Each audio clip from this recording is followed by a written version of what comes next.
sends his warm regards to everyone, to the supporters for, of course, the unwavering love and support. Yes. And for the family, sends his love, his pure love to everyone. Yes, but he is okay. It's just the, his routine checkup. As you all know, he is old and not exactly in the best shape, but he's okay actually. I expected him to be more frail, but he's not. He's doing well.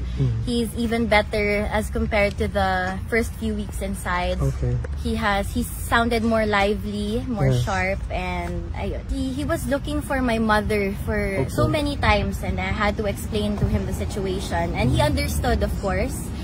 But ayun, he was constantly reminding me to do something about it, and I reassured him that we're doing our best. But as of now, I'll be the one who will be visiting him inside. Yes. We're having a prayer rally for Tatay Digong tonight. I hope you can join us. Yes, I will. Yeah. Ano lang kasi I'm busy with my studies also. So let me just finish everything, and I will be there tonight. I cannot promise that I'll be early, but I will try, of course, to pass by. I'll be honest with you, not much. I was so worried when I was in the Philippines. I was so worried that when I've been asking my siblings and the lawyers, can you tell me what to expect? Should I expect a thinner dada, a thinner papa? They kept reassuring me na he's doing good, there's no difference. And when I saw him inside, ayun nga, they were right. The only difference is he now has a long beard. It's color white, and he does have white colored eyebrows now. And ayun, but his hair, ayun, maarte kasi yun. So meron siyang daily, hindi naman daily, siguro weekly hair dye. So ayun pa rin. Hindi na siya pure black, may pagka-blonde siya. So yes, and he's very happy about it. He sends his regards to my sister, and he told her that he is extremely proud of her. Did you know that it was a unanimous Supreme Court decision? Yes, he knows about all of that.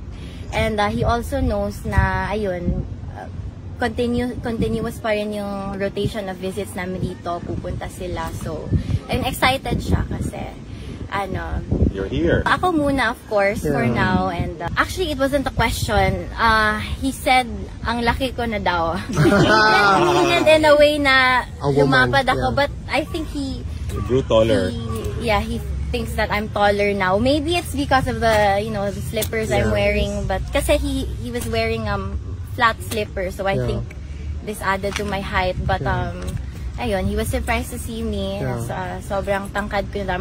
Almost his height. Kasi ako yung pinakamaliit sa amin. But he was happy to see na I was growing. I mean, I'm not growing anymore, but that's he what knows he you're here 4 times a week for him. Yes, thank you. I want to thank you for those of you who keep showing up for my father.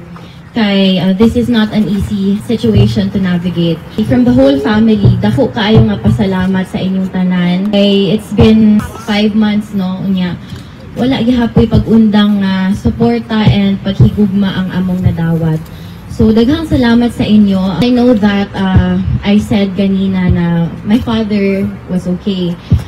He is okay. He sounded lively and sharp as usual. But of course, his situation is not to be taken lightly, because he has said that the loneliness does get to him more intensely and more frequently than he'd like to admit. So, ayun, that's why I try to be as persistent as possible, because I know that the whole family and you, all of you, we keep him going. So, maoto. With that being said, it keeps him going, the constant communication from the visits, the calls, and of course my daily letters.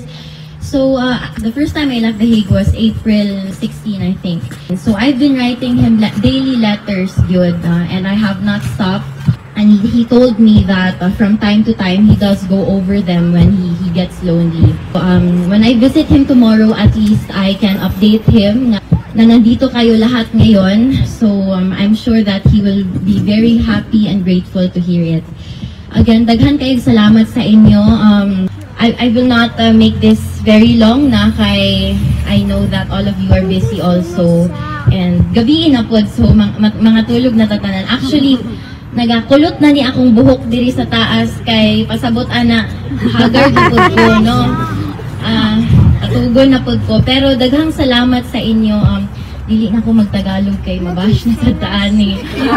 Ko how. Pero ayun, maraming salamat sa inyo and I wanted to show up today to show my appreciation for your unwavering loyalty and support and love for President Rodrigo Roa Duterte. Daghang salamat gyud sa inyo and I hope dili ta muundang hantod sa makauli siya because kita lang ang iyang hope. No, kada gabi when he is about to sleep, he told me that all he does, sometimes he looks by the window and he thinks of all the people that love him and all the people that he loves. So, mga kababayan ko, let us keep my Dada Rudy, your Tatay Digong, let us keep him going. Salamat. Yes.